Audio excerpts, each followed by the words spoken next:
Yeah, hi, it's Buck, back again. I kind of enjoy telling these stories and what's happened since I started telling these old cowboy stories. Uh, Other memories have just kind of drifted back in.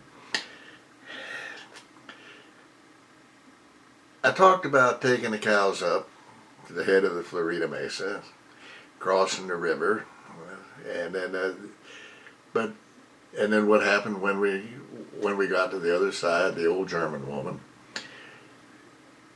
But I haven't told you about the ride back, which was about 20 miles. Jerry Bowers and I, we were almost home. I had maybe a mile and a half to go, and we parted company. He went to his house, and I went to mine. And I was riding beside an irrigation ditch.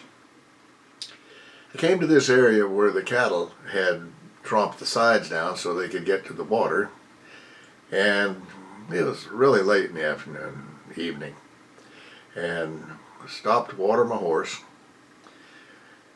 And you got to be careful about watering them when they're hot. You have to limit the water. But I started to water the horse and let her have her neck. Her horse's name was Bobby Socks. Great horse, good cow pony, fast. You never know what to look at her. She looked like a plug, but she was fast. She started to lower her head. I took my right foot out of the stirrup, threw it across her neck in front of the fork, or the saddle horn, and was just getting ready to take a break and relax, and all of a sudden, bam! The world exploded out from under me. And this horse had jumped backwards, throwing me into the air, and I find myself doing this slow roll. I'm up in the air, and I'm kind of rolling over. My head's pointing towards the water. I'm in a figure V like this. My butt's in the air, my legs are down here, and my head is over here. We're on the same level.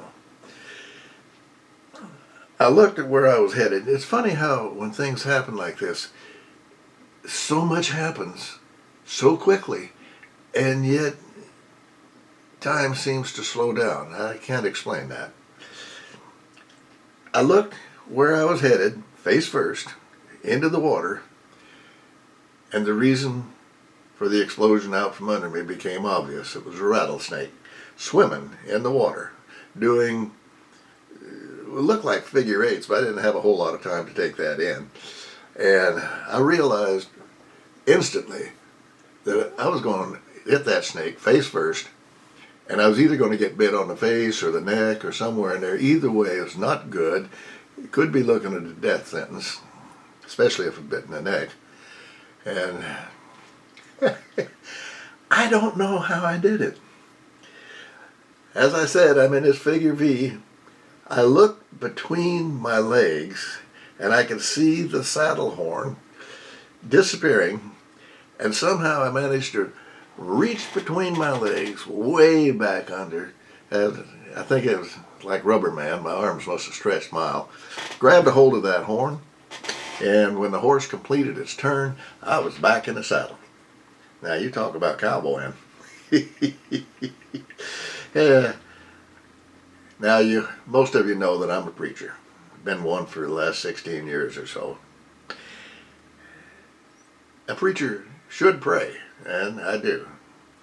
And one of the things that I have asked God about over the years is,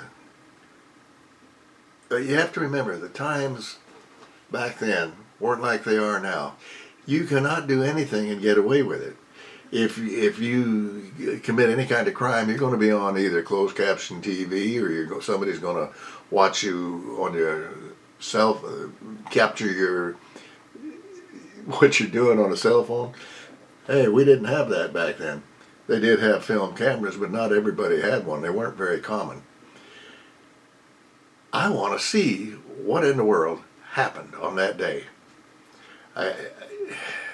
So I've asked God, if there's a review of life, I'd kind of like to see that. And probably at that time won't matter.